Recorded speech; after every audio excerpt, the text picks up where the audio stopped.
There are killers in history whose names were never recorded, not because they were forgotten, but because they were too important to be remembered. The most dangerous assassins were not the ones with knives in their hands, but the ones who never touched their victims at all. They killed with ideas, whispers, symbols, fears, and perfectly planted thoughts that bloomed into ruin inside the mind of their targets. These were the poison scholars, the assassins of the unseen world. Before we go further, let me speak directly to you. If you are watching this right now, pause for a moment. Tell me in the comments, where are you watching from and what time is it there? I want to see how far this message is traveling. And before we continue, make sure to like this video, share it, and subscribe, because what you're about to learn is knowledge that was hidden, rewritten, and silenced for centuries. You're not supposed to know this, and yet you're here. Good, let's continue. People today imagine assassins as shadows with blades, poison bottles, crossbows, or silent darts. But those were merely tools for amateurs and soldiers. The true elite killers were philosophers, mathematicians, priests, scribes, court scholars, alchemists, astrologers, and advisors. They understood something far darker. The mind is the most fragile organ. If you break a man's arm, he heals. But if you break his sense of reality, he is destroyed forever. So they killed by bending perception. They made kings doubt themselves. They made generals mistrust their allies. They made queens fear invisible enemies. They used guilt, symbols, dream interpretations, whispered rumors, subtle gestures, and carefully timed fear to collapse a person from the inside. The victim often never knew they were being killed. Their own mind did the final work. The earliest record of such silent assassins appears in Mesopotamia. The royal courts were loud with politics, alliances, marriages, vendettas, and spies. But in the shadows were the scribes, the ones who controlled what was written and what was erased. They didn't poison wine or food. They poisoned memory. If a scribe wished to destroy someone, he only needed to adjust a few lines in a royal record, a prophecy tablet, a lineage list. Suddenly, an heir was no longer legitimate. A general was no longer respected. A queen was no longer divine. The victim's world collapsed because the truth itself was edited. That is a death more permanent than a dagger to the heart. But the poison scholars became truly refined in Egypt.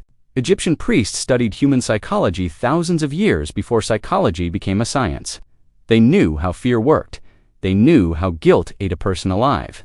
They knew how omens and signs could shape decisions. So when someone needed to be eliminated, the temple scribes didn't touch them. They simply changed the stars. They predicted a curse. They declared a bad omen.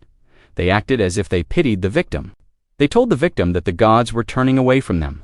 They planted a seed that said, "You are already finished." The victim's mind poisoned itself. This method traveled across civilizations, but it reached its sharpest sophistication in ancient China. There, the most feared killers were not warriors. They were court advisors. If a strategist wanted a general eliminated, he simply had to introduce suspicion between the general and the king. A single sentence whispered at the right moment could tear alliances apart. Not, "He is a traitor." No, too obvious, too crude, amateur. Instead, the poison scholar would say, "It is strange, isn't it, how loyal he appears?" That's it, just that. Because betrayal only hurts when it comes from someone believed to be loyal. A king begins watching the general. The general senses it. He changes his behavior. His caution looks like guilt. Suspicion becomes truth, and a life is destroyed without a single blow. Over time, these silent assassins developed psychological weapon categories. 1. Fear, poison planting doom into the mind. A prophecy, a symbol, a dream, a curse. 2. Doubt, poison breaking trust between allies. Whispers delivered at the perfect moment. 3. Identity poison. Making someone lose belief in themselves, convincing them they are unworthy, weak, or cursed. 4. Legacy poison, destroying how history remembers them, erasing victories, amplifying failures, rewriting destiny.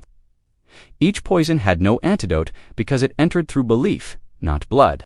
In many kingdoms, these poisoners were considered more valuable than entire armies, because an army kills bodies. A poison scholar could kill empires, and they did. Imagine a king who thinks he is cursed. He stops leading. He isolates. He fears shadows. He trusts no one. He destroys his own alliances. No assassin is needed. He kills his own rule. This was warfare at the level of the soul. One of the most chilling examples comes from the court of the Persian king Artaxerxes. His advisor, who history remembers only as Arta, was tasked with eliminating a rival general too popular among the people. But Arta did not send assassins. Instead, he began visiting the general late at night, speaking in a soft, almost sympathetic tone. He told the general that the king was growing paranoid, that the palace was full of spies, that someone was plotting to frame him. The general began to withdraw. He stopped attending gatherings. He studied people's faces instead of speaking. He slept poorly. He jumped into the shadows. His men saw him change, and they lost trust. Soon, even his own troops whispered, "He is planning something." The king executed him for treason, without a single piece of evidence, without a single soldier drawn. Arta never touched him. That is art. But here's the darkest truth. These methods never disappeared. They simply evolved. They became advertising, political messaging, psychological operations, news framing, public opinion shaping, and social narrative engineering. The modern world thinks it's free because the assassins do not carry swords. They don't need to. They control meaning. They control attention. They control fear. And fear controls humanity. This is only the beginning. Because now we go into the deepest layer, how they studied the human mind, how they learned to break a person without touching them, and how these methods are still being used right now on people who do not realize they've been poisoned. The poison scholars were not simply manipulators. They were scientists of the unseen. They spent their lives observing emotions, reactions, fears, ambitions, guilt, and insecurities. They watched how the human mind cracked under pressure, how trust could be dissolved with a single suggestion, how identity could be broken with one repeated doubt. They believed the body was only a shell, but the mind was the kingdom. If you conquer the mind, you own the person. And once a person is controlled, entire nations can be moved like stones on a board. Their training began not with weapons, but with silence. The first lesson was always observation. They were taught to notice details others ignored, the way a person blinked when lying, the way someone shifted when anxious, the way the voice shakes when pride is threatened. They studied how grief moves through the face, how jealousy changes posture, how ambition illuminates the eyes. They observed not to judge, but to map the roads of the mind. Because to break a man, you must first understand how he holds himself together. But the poison scholars did not see themselves as murderers. Many believed they were correcting balance, eliminating threats to stability, preventing chaos. To them, the mind was a battlefield, and they were simply strategic generals. In a world where kings could slaughter thousands on impulse, the poison scholars believed they were the more civilized force. They killed only one, and they did it without blood. One of the most chilling examples of their work comes from the Maurya Empire in ancient India, where Chanakya, the political philosopher behind the rise of Emperor Chandragupta, understood that the greatest weapon was suggestion. There was a rival advisor at court, a man who opposed Chanakya's reforms and influence. Instead of confronting him, humiliating him, or having him assassinated, Chanakya began to compliment him, excessively, publicly. He called him wise, brilliant, far-sighted. He flattered the man relentlessly. And soon, the court began to whisper, "Why does Chanakya praise him so much? Is this man secretly aligned with Chanakya? Is he now a pawn?" The rival advisor, confused by the shift in perception, tried to distance himself. He changed how he spoke. He tried to defend his independence, but everything he did only made him look more suspicious. The king removed him, not because Chanakya attacked him, but because Chanakya made everyone believe the advisor was secretly allied with the enemy. Flattery became poison, praise became the blade. A reputation was killed without a single insult. The most advanced poison scholars, however, learned to specialize in self-inflicted destruction. They didn't need to attack someone directly at all. They simply identified a wound that already existed in the person's mind and pressed it slowly, consistently, quietly.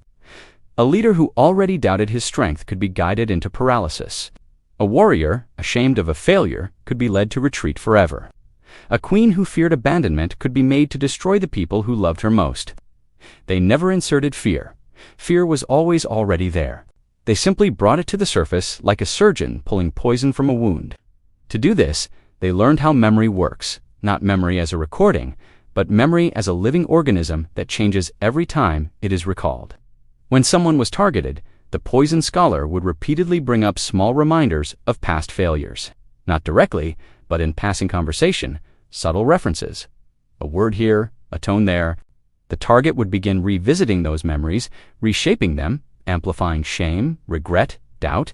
Soon, the victim would no longer trust their own past. And once a man loses faith in his own story, his identity collapses. This technique was so effective that it eventually developed into what we now call psychological warfare. And the most terrifying realization is that modern society uses these same methods every day. Political messaging creates fear of threats that may not exist. Advertising makes you doubt your worth. Social media amplifies insecurity and comparison. News shapes what you believe without you ever questioning who wrote the narrative. The poisoned scholars have not disappeared. They have simply changed their clothes.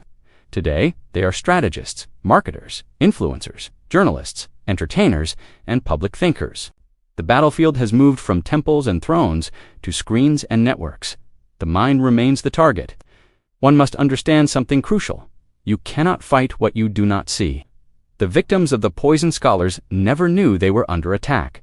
They believed their thoughts were their own. They believed their decisions came from inside themselves. They believed their reactions were natural, self-generated, and logical. And that is the most dangerous form of control. When you stab a man, he knows he has been attacked.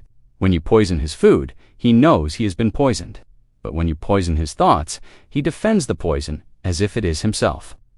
The scariest assassinations in history were suicides of the mind. So how do you protect yourself? The poisoned scholars left one lesson, one defense, one shield. It was carved into stone in Egypt, written in red ink in China, whispered in Greek academies, recited in secret within Sufi circles, and passed quietly through Roman libraries. Know yourself, or someone else will name you. If a person does not understand their fears, their desires, their weaknesses, their ambitions, someone else will use those parts to control them. The most dangerous enemy is the one who knows you better than you know yourself. Many kings fell not because they were weak, but because they were blind to what already lived inside them. The poisoned scholars did not force anything, they revealed what was already there. So, ask yourself now, what do you fear losing?